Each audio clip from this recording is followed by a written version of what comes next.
जय हिंद। आप सभी का स्वागत है आपके अपने चैनल लक्ष्य तक पर। सीटेट 2026 की अगर आप तैयारी कर रहे हैं तो यह क्लास आपके लिए महत्वपूर्ण होने वाले हैं। आज की इस क्लास में हम लोग पढ़ने वाले हैं हिंदी प्रीवियस ईयर के प्रश्नों को। और यह हिंदी कौन से साल में पूछा गया है तो देखिए, सितंबर 2014 में हिंदी पेडागोजी के जितने भी प्रश्न पूछे गए थे प्राइमरी स्तर पर, आज की क्लास में हम उनको देखने वाले हैं। और एक क्लास आप देखिए, उसके बाद आप खुद जान जाएंगे कि हम अपने क्लास में किस प्रकार से एकदम उत्तरों को जो खोजते हैं ना, एकदम ट्रिक वाइज खोजते, एकदम आसान भाषा में आपको समझाया भी जाता है। तो चलिए फ्री प्रैक्टिस बैच को स्टार्ट कर देते हैं और पहला प्रश्न देखते हैं क्या कहा जा रहा है प्रश्न में। पहले प्रश्न में कहा जा रहा है कि प्राथमिक स्तर पर शिक्षा का माध्यम है क्या है। ए ऑप्शन का रहा है अंग्रेजी होना चाहिए, बी ऑप्शन का रहा है उर्दू होना चाहिए, सी ऑप्शन का रहा है बच्चों की मातृभाषा होनी चाहिए और डी ऑप्शन हिंदी होना चाहिए। जल्दी से कमेंट करके आप उत्तर बताइए। चले, प्राथमिक स्तर पर हिंदी होगा, उर्दू होगा, इंग्लिश होगा, क्या होगा भाषा, ये आपको बताना चाहिए। देखिए, अब आते हैं अपने ट्रिक के साथ उत्तर खोजने की व्यवस्था पर। ठीक है, ए ऑप्शन क्या करें, अंग्रेजी होना चाहिए। भाई साहब, अगर आपको अंग्रेजी ही पढ़ना है प्राथमिक स्तर पर तो ये गलत हो जाएगा। क्यों? क्योंकि प्राथमिक स्तर पर बालक सिर्फ इंग्लिश ही पढ़ेगा, ये कहीं लिखा नहीं है और ना ही ये सही है। ठीक है, और उर्दू होना चाहिए। मैंने बताया कि जहाँ पर एक भाषा का स्पेशली कहा जाए पढ़ने के लिए प्राथमिक स्तर पर, वह हमेशा ऑप्शन गलत हो जाता है। ठीक है, तो ए बी दोनों गलत हो गया और यहाँ पर हिंदी होना चाहिए। अब कई लोग होंगे जो डी ऑप्शन को टिक कर देंगे, लेकिन यह भी उनका उत्तर गलत हो जाएगा। क्यों गलत होगा? हो सकता है कि बालक जहाँ पर स्कूल है वहाँ का कोई क्षेत्रीय भाषा दूसरा हो, बालक उस क्षेत्रीय भाषा को जानता हो, हिंदी को न जानता हो, तो इसलिए हमारा हिंदी भी गलत होगा यहाँ पर। ठीक है, इतना आप जानते रहेगा। तो क्या होना चाहिए? बच्चों की मातृभाषा होनी चाहिए। मातृभाषा होनी चाहिए, नहीं तो मातृभाषा से संबंधित भाषा होनी चाहिए, ताकि बालक आसानी से उस भाषा को सीख सके। ठीक है, तो यहाँ पर इस प्रश्न का उत्तर जो होगा हमारा क्या निकला, सी ऑप्शन सही हो जाएगा। चलिए आगे बढ़ते हैं। एकदम आराम आराम से पढ़िए और ध्यान से समझिएगा, क्योंकि सीटेट के प्रश्नों को रटना नहीं है, समझना है। ठीक है, चलिए प्रश्न में कहा जा रहा है कि बच्चे प्रारंभ से ही, क्या होता है प्रारंभ से? ए ऑप्शन का रहा है द्विभाषिक होते हैं, बी ऑप्शन का रहा है बहुभाषिक होते हैं, सी ऑप्शन का रहा है भाषा में कमजोर होते हैं और डी ऑप्शन का रहा है एक भाषिक होते हैं। चलिए जल्दी से बताइए, बच्चे प्रारंभ से ही क्या होते हैं? यहाँ पर कमेंट करिए और उत्तर जल्दी से बताइए। चलिए कमेंट करिए। देखिए, द्विभाषिक की बात यहाँ पर नहीं करेंगे। ठीक है, द्विभाषिक जितने भी लोग टिक कर रहे हैं उनका गलत होगा। बच्चे जन्म से ही या प्रारंभ से ही बहुभाषिक होते हैं। जन्म से के मतलब है कि जब वो पैदा होते कुछ दिनों के बाद अपने समाज में जो प्रचलित भाषाएं हैं उनको वो धीरे धीरे अनुकरण के माध्यम से सीख जाते हैं। ठीक है, तो इस प्रकार से हम कह सकते हैं कि जो बच्चे होते हैं बहुभाषी होते हैं। एक भाषा स्पेशली या दो भाषा स्पेशली उनके अंदर नहीं होता, उनके अंदर बहुत सारी भाषाएं होती हैं। ठीक है, तो इसलिए हम बच्चे प्रारंभ में बहुभाषिक होते यह कह सकते हैं। इसलिए हमारा इस प्रश्न का उत्तर जो निकलेगा बी ऑप्शन सही हो जाएगा। देखिए, सी ऑप्शन में क्या कह रहा है कि भाषा में कमजोर होते हैं, बालक भाषा में कमजोर होते हैं, इसका कोई औचित्य नहीं बनता। और एक भाषिक होते हैं, अभी मैंने बताया कि एक भाषिक दो भाषिक ऐसा नहीं है। तो बच्चे जो प्रारंभ में होते हैं वो होते हैं बहुभाषिक। आप लोग याद कर लीजिए, इस प्रश्न का उत्तर जो होगा हमारा बी ऑप्शन सही हो जाएगा। चलिए आगे बढ़ते हैं, अगला प्रश्न देखते हैं क्या कह रहा है अगले प्रश्न में। तो अगले प्रश्न में कहा जा रहा है कि प्राथमिक स्तर की पाठ्य पुस्तकों का निर्माण करते समय आप किसी बिंदु पर विशेष ध्यान देंगे। आपको बताना है कि प्राथमिक स्तर पर अगर आप पाठ्य पुस्तक का निर्माण करने जा रहे हैं तो आप किस बिंदु पर सबसे अधिक ध्यान देंगे। यहाँ पर चार ऑप्शन दिए गए, चारों ऑप्शनों को आप देखिए, उसके बाद बताइए। ए ऑप्शन का है हिंदी भाषा के वैविध्यपूर्ण रूप शामिल हो, बी ऑप्शन का है उपदेशात्मक पाठ शामिल हो, सी ऑप्शन का है कहानी अधिक से अधिक शामिल हो और डी ऑप्शन प्रसिद्ध लेखकों की रचनाएं शामिल हो। चलिए अब यहाँ पर आप उत्तर जल्दी से बताइए। ठीक है, तो बात करेंगे उत्तर की, तो यहाँ पर डी ऑप्शन में क्या करा है, प्रसिद्ध रचनाएं शामिल हो लेखकों की, यह हमारा गलत हो जाएगा। प्राथमिक स्तर पर ये सब उपयोगी नहीं होती, सिर्फ इतना जानते रहिएगा, आप इसे काट दीजिएगा। अधिक से अधिक जब कहानी ही होगी तो बालक और क्या सीखेगा, सिर्फ कहानियां ही पढ़ेगा, इसलिए यह भी हमारा गलत हो जाएगा। उपदेशात्मक पाठ शामिल हो, बी ऑप्शन करा, यह भी हमारा गलत हो जाएगा। क्या हमेशा उस पाठ्य पुस्तक में उपदेश की ही बातें की जाएंगी सिर्फ, यह भी इसलिए हमारा गलत हो जाएगा। लेकिन यहाँ पर हमारा इस प्रश्न का जो ऑप्शन ए है ये हमारा बिल्कुल सही हो जाएगा। ठीक है, तो आप समझ गए, ए ऑप्शन यहाँ पर हमारा सही हो रहा है। ठीक, चले, हिंदी भाषा के वैविध्यपूर्ण रूप शामिल हो जाए, ये जहाँ पर शब्द आ जाए ना वैविध्यपूर्ण रूप, ये हमारा पॉजिटिव शब्द होता है। विविधता हो गया, ये सब जो है ये हमारे क्या है, पॉजिटिव हैं वर्ड। आपको पता होना चाहिए कि सीटेट के पॉजिटिव निगेटिव कुछ वर्डों को चुनिए, आप उसके द्वारा लगभग 90% प्रश्नों को सॉल्व कर सकते हैं, सीटेट पेडागोजी प्रश्नों को। ठीक है, चले, यहाँ पर इस प्रश्न का ए ऑप्शन सही करेगा। अभी हम आपको सारी बातें बताएंगे, कौन सा ट्रिक कैसे यूज होता है, अभी इस पर बाद में क्लास आएगी। फिलहाल अभी आप प्रीवियस ईयर को समझिए अच्छे से, क्योंकि आपने अगर प्रीवियस ईयर समझ लिया तो मान लीजिए कि 60% आपकी तैयारी हो जाएगी यहाँ पर ही। ठीक है, तो इतना जानते रहिएगा, प्रीवियस ईयर बहुत ही महत्वपूर्ण है आपके लिए। चले, बात करेंगे अगले प्रश्न की, तो कह रहा है कि चौमस्की के अनुसार कौन सा कथन सही है। ए ऑप्शन कह रहा है बच्चों में भाषा सीखने की क्षमता जन्मजात नहीं। बी ऑप्शन कह रहा है नहीं होती, यहाँ पर ए आ गया नीचे। चलिए, यहाँ पर लिखा है, यहाँ पर बी ऑप्शन होगा। ठीक है, चलिए, बच्चों में भाषा सीखने की क्षमताएं सीमित होती हैं। और सी ऑप्शन कर रहा है बच्चों को व्याकरण सीखना जरूरी है। और डी ऑप्शन कर रहा है बच्चों में भाषा सीखने की क्षमता जन्मजात होती है।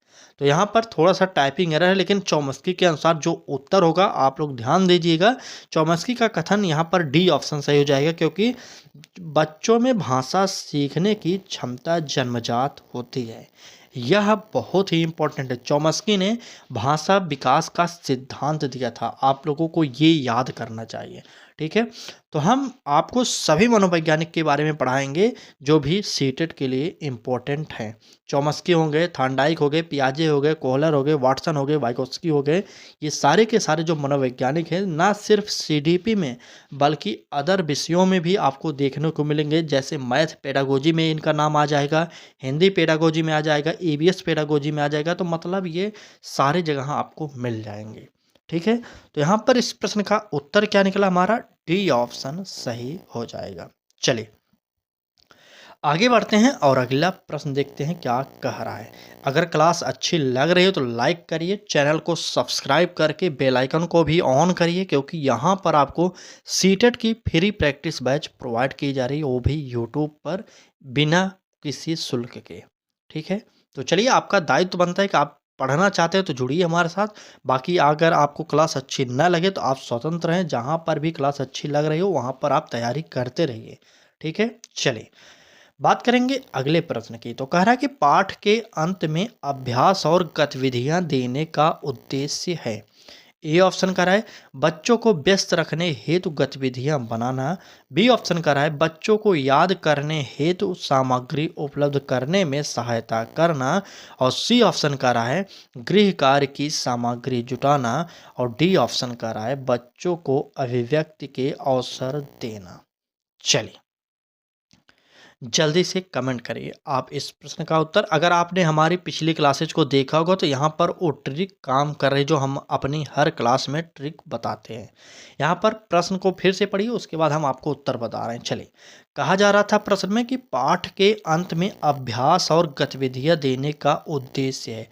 आप किताबों को देखते होंगे प्राइमरी स्तर की, जब पाठ कोई समाप्त होता है वहाँ पर कुछ प्रश्न होते हैं जो बालक को करने होते हैं। तो उसका उद्देश्य क्या होता है, क्यों किताब के पाठ के समाप्ति पर प्रश्न पूछे जाते हैं, यही आपसे पूछा जा रहा है। ठीक है, तो ये ऑप्शन में कहा जा रहा है कि बच्चों को व्यस्त रखने हेतु गतिविधियाँ, ये बिल्कुल नहीं, बालक को व्यस्त हम नहीं रखेंगे। ना तो किताबों के द्वारा व्यस्त किया जा सकता है, ना हम खुद से ही बालक को व्यस्त करेंगे, इसलिए यह ऑप्शन हमारा गलत हो जाएगा। बी ऑप्शन में कह रहा है बच्चों को याद करने हेतु सामग्री उपलब्ध कराना।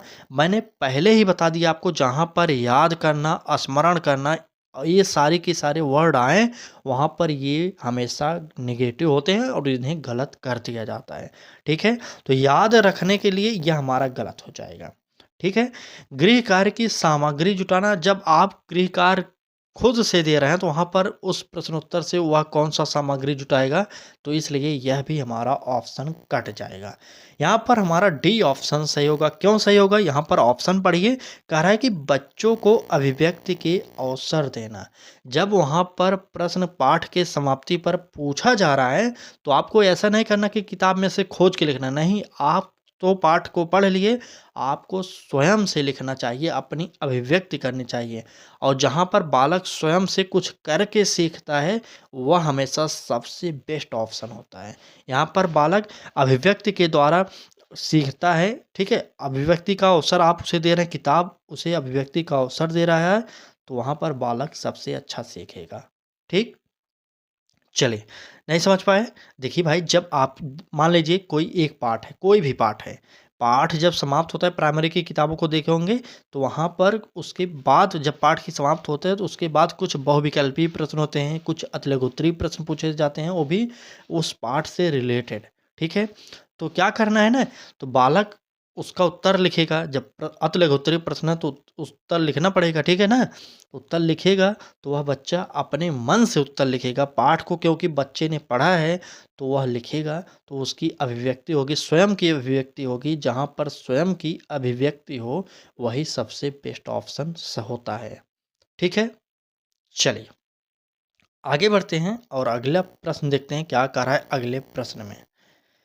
अगले प्रश्न में कहा जा रहा है कि भाषा अर्जित करने की प्रक्रिया में किसका महत्व सर्वाधिक है। बहुत ही इंपॉर्टेंट प्रश्न है, आप इस प्रश्न का उत्तर कमेंट बॉक्स में दीजिए। ए ऑप्शन करें भाषा प्रयोगशाला का, बी ऑप्शन करें पाठ्य पुस्तक का, अगला ऑप्शन है समाज का और डी ऑप्शन है भाषा कक्षा का।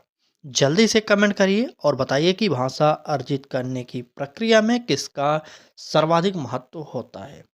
चलिए जल्दी बताइए, कमेंट करते रहिए आप लोग। चलिए चलिए कमेंट करिए, चलिए एकदम सही। तो जितने भी लोग भाषा प्रयोगशाला, यहाँ पर देखिए आप लोग यहाँ पर एक गलती कर रहे हैं, यहाँ पर भाषा अर्जित करने की प्रक्रिया कहा जा रहा है, तो काफ़ी लोग हैं जो ए ऑप्शन को टिक कर रहे हैं, तो बिल्कुल नहीं, यह हमारा गलत हो जाएगा। ठीक है, इतना आप जानते रहिएगा। चलिए, और क्या करें, पाठ्य पुस्तक का, पाठ्य पुस्तक का भाषा अर्जित करने की प्रक्रिया में सर्वाधिक महत्वपूर्ण नहीं होता, होता है महत्व, लेकिन सर्वाधिक की यहाँ पर बात किया गया था। मैंने पिछली क्लास में बताया था आपको कि सीटेट में चारों ऑप्शन सही हो जाएंगे विकल्प में, लेकिन वहाँ पर आपसे जब पूछा जाए सर्वाधिक उपयुक्त जो होगा, तो वहाँ उन चारों में से सबसे बेस्ट ऑप्शन जो होगा वह आपको चुनना पड़ेगा। ठीक है, तो यहाँ से हमारा जो उत्तर होगा क्या होगा, समाज का। समाज में विभिन्न प्रकार के लोग होते हैं और विभिन्न भाषाएं प्रयोग की जाती हैं, तो वहाँ पर बालक भाषा अर्जित कर सकता है और इसी का सर्वाधिक महत्व भी होता है बालक के जीवन पर। ठीक, चलिए समझ गए आप लोग। चलिए यहाँ पर सी ऑप्शन इस प्रश्न का उत्तर सही हो जाएगा और आगे बढ़ जाइए और अगला प्रश्न देखते हैं क्या कह रहा है हमारा अगला प्रश्न। ठीक, चलिए प्रश्न को थोड़ा सा छोटा किया जाए। अब देखते हैं प्रश्न में कहा जा रहा है एक समावेशी कक्षा में भाषा शिक्षक को किस बिंदु पर सबसे अधिक ध्यान रखना चाहिए। बहुत ही इंपॉर्टेंट प्रश्न है, आप एक बार फिर पढ़िए कि कह रहा है कि एक समावेशी कक्षा में भाषा शिक्षक को किस बिंदु का सबसे अधिक ध्यान रखना चाहिए।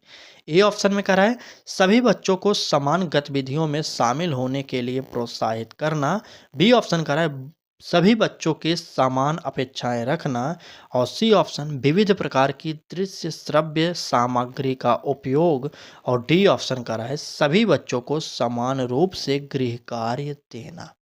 चलिए इस प्रश्न का उत्तर आप लोग जल्दी से कमेंट बॉक्स में कमेंट करिए और बताइए कि हमारा इस प्रश्न का उत्तर क्या होने वाला है।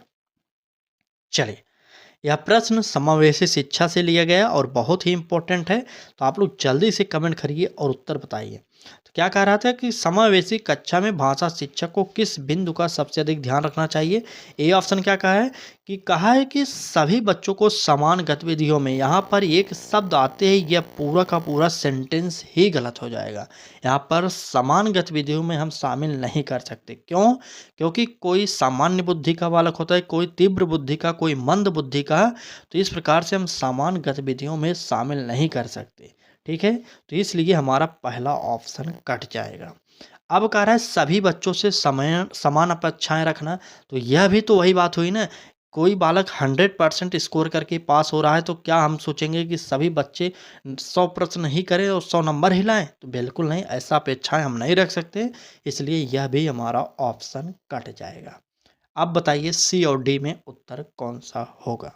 चलिए चलिए जल्दी कमेंट करिए। तो यहाँ पर कह रहा है कि सभी बच्चों को समान रूप से गृह कार्य देना। अगर आप कहीं पर टीचिंग किए होंगे तो आप भी कभी गृह कार्य दिए होंगे, ठीक है? तो गृह कार्य देते समय तो लगभग समान रूप से ही गृह कार्य दिया जाता है, लेकिन हमारा सीबीएसई और सीटेट ये सारी की सारी किताबें जो निकालती हैं, इनके द्वारा यह कहा जाता है कि हमें समान रूप से सभी बच्चों को गृह कार्य नहीं देना चाहिए। अभी मैंने ऊपर के ऑप्शन बताया, कोई मंद बुद्धि, कोई तीव्र बुद्धि, कोई सामान्य बुद्धि। तो अगर आप सोचिए जो तीव्र बुद्धि वाले बालक को होमवर्क दे रहे हैं, अगर वही मंद बुद्धि वाले को दे देंगे होमवर्क, तो वह कैसे करेगा? इसलिए समान रूप से होमवर्क नहीं दे सकते, गृह कार्य नहीं दे सकते, इतना आप जानते रहिएगा। ठीक? तो यहाँ पर ए, बी और डी ऑप्शन जो था वो गलत हो गया। अब हमारा जो ऑप्शन बचा क्या? सी ऑप्शन बचा, उसे हमें सही कर देना चाहिए। क्यों? क्योंकि यहाँ पर कह रहा है कि विविध प्रकार की दृश्य श्रव्य सामग्री का उपयोग करना। आपको पता होगा कि दृश्य और श्रव्य सामग्री का जो उपयोग किया जाता है टीचिंग में, वह टीचिंग को क्या बताइए रोचक बनाने के लिए किया जाता है। ठीक है, बिल्कुल सही, रोचक बनाने के लिए किया जाता है। तो इसलिए हमारा यहाँ पर सबसे बेस्ट ऑप्शन जो सही होने वाला है वह है सी ऑप्शन हो जाएगा। ठीक, चलिए आगे बढ़ते हैं। अगला प्रश्न देखते हैं क्या कह रहा है हमारा अगला प्रश्न। अगले प्रश्न में कहा जा रहा है कि भाषा में आकलन की प्रक्रिया। ए ऑप्शन कह रहा है सीखने सिखाने के दौरान भी चलती है। बी ऑप्शन कह रहा है केवल बच्चों का निष्पादन जानने के लिए होती है। और सी ऑप्शन कह रहा है केवल शिक्षक का निष्पादन जानने के लिए होती है। और डी ऑप्शन कह रहा है पाठ के अंत में दिए गए अभ्यासों के माध्यम से होती है। अब आपको बताना कि भाषा में आकलन की प्रक्रिया किस माध्यम से होती है। चलिए कमेंट करिए जल्दी से। बिल्कुल सही, भाषा में आकलन की प्रक्रिया किस माध्यम से होती है ये आपको बताना है। तो चलिए बात करेंगे इस प्रश्न के उत्तर की। तो क्या कह रहा है भाषा में आकलन किस प्रकार से होगा? देखिए आप हमारे ट्रिक को यूज करिए। यहाँ पर कहा जा रहा है कि केवल बच्चों का निष्पादन जानने के लिए होता है। मैंने आपसे बताया था कि जहाँ पर भी सीटेट के ऑप्शन में केवल देखने को मिले वह हमारा ऑप्शन गलत होता है।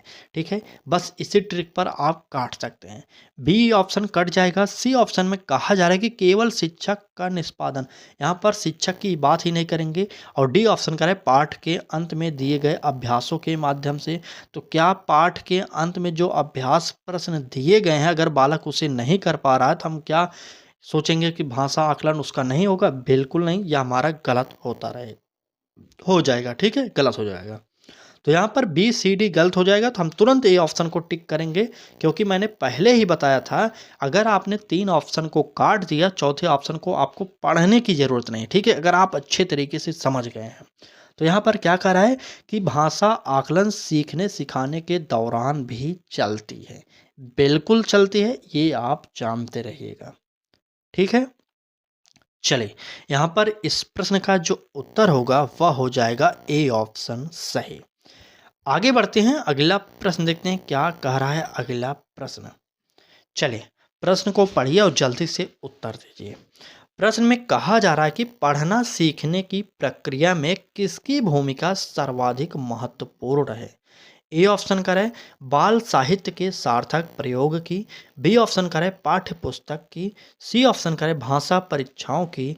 और डी ऑप्शन करें भाषा प्रयोगशाला की। चलिए जल्दी से कमेंट करिए कि पढ़ना सीखने की प्रक्रिया में किसकी भूमिका सर्वाधिक महत्वपूर्ण होती है, बताइए।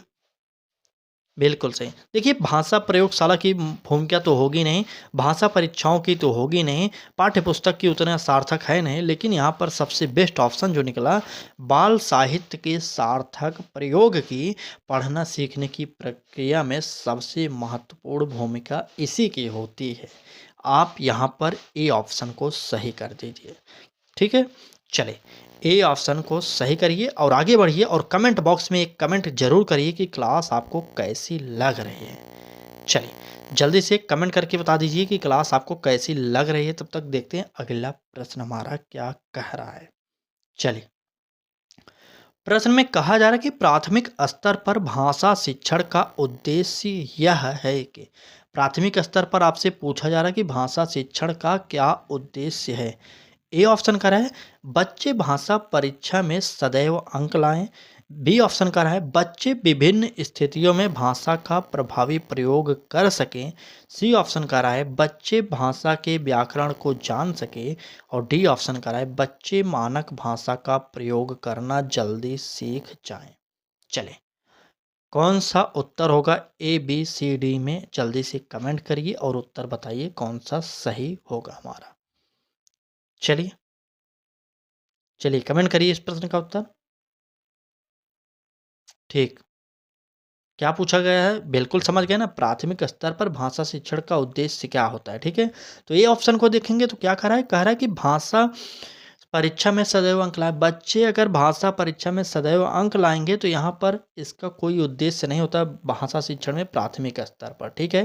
कह रहा है कि बी ऑप्शन में बच्चे विभिन्न स्थितियों में भाषा का प्रभावी प्रयोग कर सके। तो बिल्कुल सही, यही हमारा ऑप्शन सही हो जाएगा। प्राथमिक स्तर पर भाषा शिक्षण का मुख्य उद्देश्य जो होता है यह होता है कि इसके द्वारा बच्चे अपने स्थितियों में भाषा का प्रभावी प्रयोग कर सकें। अपने स्थितियों का तात्पर्य क्या है कि जिस स्थिति में वो रहते हैं वहाँ पर प्रभावी प्रयोग कर सकें भाषा का, ठीक है? चलिए, बी ऑप्शन को यहाँ पर सही कर लीजिए और आगे बढ़िए, अगला प्रश्न देखते हैं क्या कह रहा है। क्लास को ज़रूर लाइक करिएगा। अगर आप चाहते हैं फ्री में सीटेट की तैयारी करना तो आज ही जुड़िए हमारे चैनल लक्ष्य तक से, क्योंकि इस बार सीटेट की परीक्षा में आपको पूरी कोशिश है कि 100 नंबर दिला दिया जाए। क्यों? क्योंकि खुद कभी सीटेट दिया था यार, मैं जानता हूँ सीटेट कहाँ से प्रश्न पूछता है, किस प्रकार से पूछता है। अगर आपको मैथ नहीं आती तब भी आप मत डरिए, क्योंकि मैथ पेडागोजी के लगभग 6-7 प्रश्न तो कन्फर्म पूछे जाते हैं। अगर आपने पेडागोजी अच्छे से पढ़ लिया तो यकीन करिए कि सीटेट में 120 नंबर लगभग पेडागोजी के आते हैं, सारे सब्जेक्टों को मिलाकर। ठीक है? तो समझिए और कुछ भी दिक्कत हो तुरंत क्लास समाप्त होने के बाद इसी क्लास में कमेंट करिए क्या दिक्कत है आपको सीटेट से रिलेटेड। तो वह हम आपको जो भी उसका सलूशन होगा तुरंत प्रोवाइड कर देंगे उसी कमेंट बॉक्स में। लेकिन पढ़ाई करिए, सीटेट को हल्के में मत लीजिए, अंतिम समय में रट कर इसे पास नहीं कर सकते। सीटेट में समय लगेगा क्योंकि सीटेट समझने की चीज़ है, रटने की नहीं। टेट परीक्षाओं को आप रट कर पास कर सकते हैं, लेकिन जो लोग सीटेट को रट कर पास करना चाह रहे हैं ना, वो कभी नहीं पास होने वाले हैं। ठीक है? बाकी आपकी इच्छा है, आपको अभी पढ़ना है कि फरवरी में पेपर होगा तब पढ़ना है। ठीक है? चलिए फिलहाल क्लास को आगे बढ़ाते हैं, अगला प्रश्न देखते हैं क्या कह रहा है। प्रश्न में कहा जा रहा है कि भाषा अर्जित करने में वाइगोत्स्की ने किस पर सबसे अधिक बल दिया। आपको सबसे पहले ये बताना चाहेंगे कि वाइगोत्स्की का जो सिद्धांत था वो था समाज से संबंधित, ये आप जानते रहिएगा। ठीक है? ए ऑप्शन कह रहा है समाज में होने वाला भाषा प्रयोग पर। बी ऑप्शन कह रहा है परिवार में बोली जाने वाली भाषा पर। सी ऑप्शन कह रहा है कक्षा में बोली जाने वाली भाषा पर। और डी ऑप्शन कह रहा है भाषा की पाठ्य पुस्तक पर। चलें, वाइगोत्स्की के अनुसार आपको इस प्रश्न का उत्तर देना है। जल्दी से कमेंट कर दीजिए और बता दीजिए कौन सा यहाँ पर उत्तर सही होने वाला है। चलिए, बताइए जल्दी से कौन सा उत्तर होगा। तो मैंने अभी जस्ट ऊपर बताया था कि वाइगोत्स्की ने समाज से संबंधित अपना सिद्धांत दिया था, तो हमें कुछ पढ़ने की ज़रूरत नहीं है। भाषा की पाठ्य पुस्तक होगा नहीं, कक्षा में बोली जाने वाली भाषा होगा ना, परिवार में बोली जाने वाली भाषा होगी नहीं। तो इसलिए हमारा यहाँ पर ए ऑप्शन समाज में होने वाला भाषा प्रयोग, ये हमारा सबसे बेस्ट ऑप्शन होगा वाइगोत्स्की के अनुसार। इसलिए इस प्रश्न का उत्तर जो होगा हमारा ए ऑप्शन सही हो जाएगा। ठीक है? चलिए, आगे बढ़ते हैं, अगला प्रश्न देखते हैं क्या करा है अगले प्रश्न में। अगले प्रश्न में कहा जा रहा है कि बच्चों की भाषा का आकलन करने के लिए सबसे उचित तरीका क्या है? आपको बताना होगा कि सबसे उचित तरीका क्या है जिसके द्वारा आप बच्चे की भाषा का आकलन कर सकते हैं। ए ऑप्शन करा है कि बच्चों के भाषा प्रयोग का अवलोकन करना, बी ऑप्शन करा है बच्चों से किताब पढ़वाना, सी ऑप्शन करा है बच्चों से परियोजना कार्य करवाना और डी ऑप्शन करा है बच्चों की लिखित परीक्षा लेना। चलें, अब बताइए इस प्रश्न का उत्तर क्या होगा? देखिए यहाँ पर कहा जा रहा है कि बच्चों की लिखित परीक्षा लेना बिल्कुल नहीं।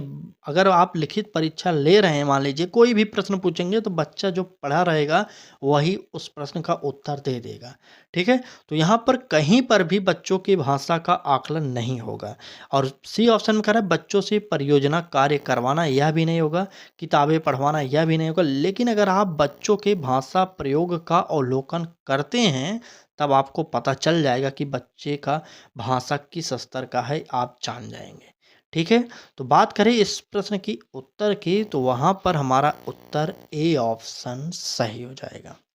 ठीक?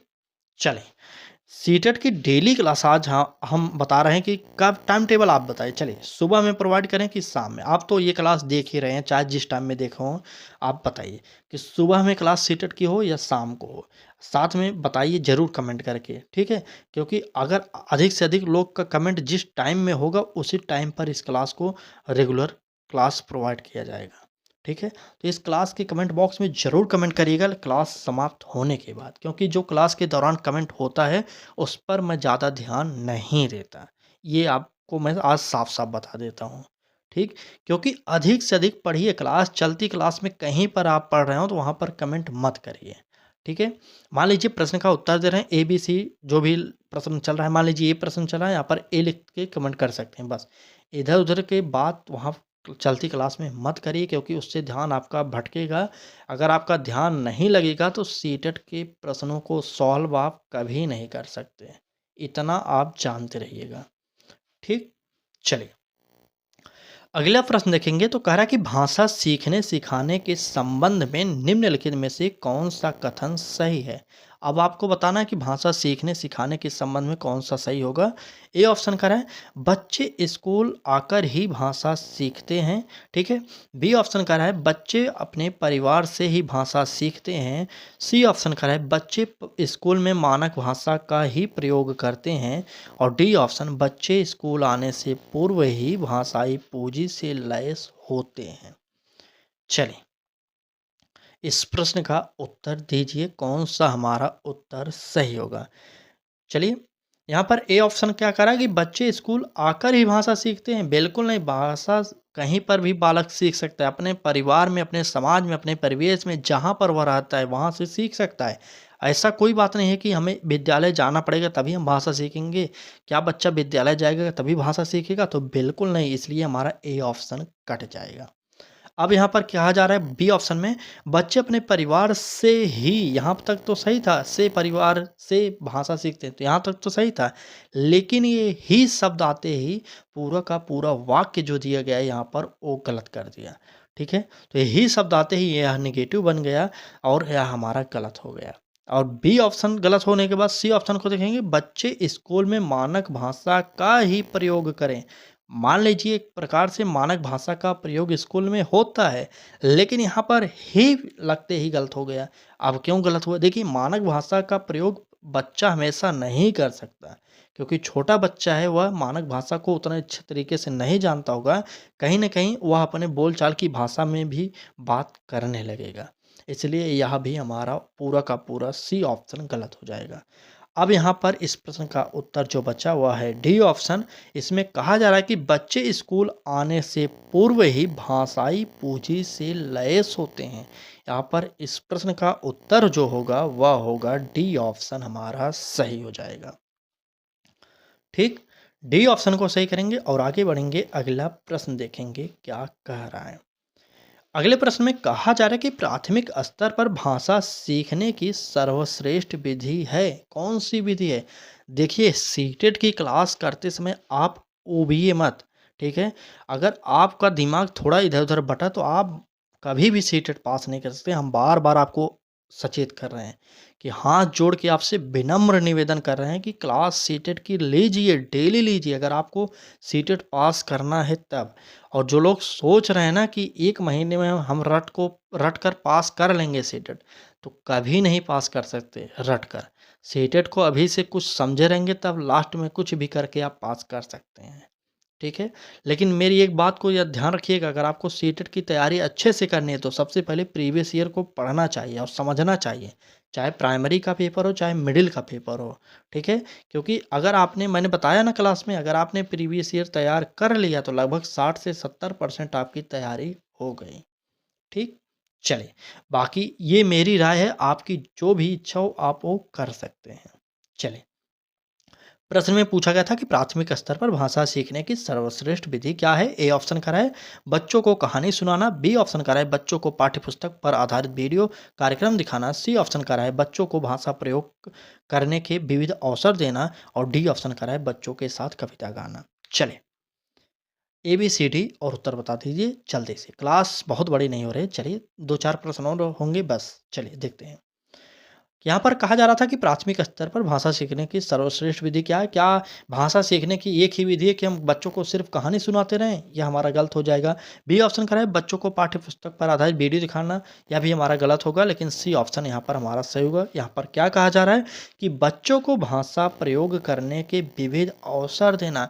भाषा की बात हो और बालक खुद से विविध प्रयोग करके सीख रहा हो तो यहाँ पर सबसे बेस्ट ऑप्शन वही होता है। ये आप जानते रहिएगा। और डी ऑप्शन क्यों कटा? बच्चों के साथ कविता गाना है। बच्चों के साथ कविता अगर आप गाते रहेंगे तो प्राथमिक स्तर पर भाषा सीखने की सर्वश्रेष्ठ विधि कैसे होगी वो? ठीक है? तो इसलिए इस प्रश्न का उत्तर आप लोग सी ऑप्शन को सही करेंगे और आगे बढ़िए, अगला प्रश्न देखते हैं क्या कह रहा है।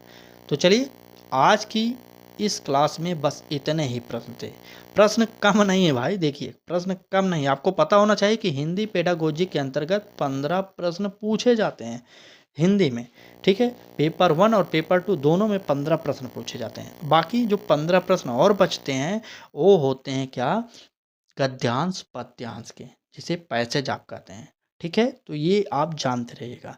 लास्ट में हम एक क्लास लाएंगे जिसमें आज तक के जितने 2011 से 2024 तक के सारे गद्यांश पद्यांश को वहाँ पर पढ़कर सॉल्व कराया जाएगा। अभी आप लोग हिंदी की प्रैक्टिस कर रहे हैं तो हिंदी पेडागोजी पढ़ते रहिए। ठीक है? चलिए, बाकी आज की क्लास कैसी लगी? अच्छी लगी हो तो चैनल को सब्सक्राइब करिए और बेल आइकन को भी ऑन करिए। फ्री प्रैक्टिस बैच आपको प्रोवाइड की जा रही है। टीचिंग एग्जाम के लिए सबसे बेस्ट ऑप्शन इस समय देखा जाए फ्री में जो है वह है हमारा लक्ष्य तक चैनल। आप कहीं यूट्यूब पर सर्च करिए, अगर आपको हमारे से अच्छा कोई पढ़ा रहा है, अच्छा कंटेंट कहीं पर मिल रहा है तो आप वहाँ पर ज्वाइन कर सकते हैं। चाहे यूपी टेट, चाहे सी टेट, चाहे अदर एग्ज़ाम की बात करें तो सबसे बेस्ट ऑप्शन यही होगा मेरे हिसाब से। आपकी क्या राय है? आप इस पर कमेंट बॉक्स में ज़रूर कमेंट करिएगा। ठीक? चलिए, धन्यवाद।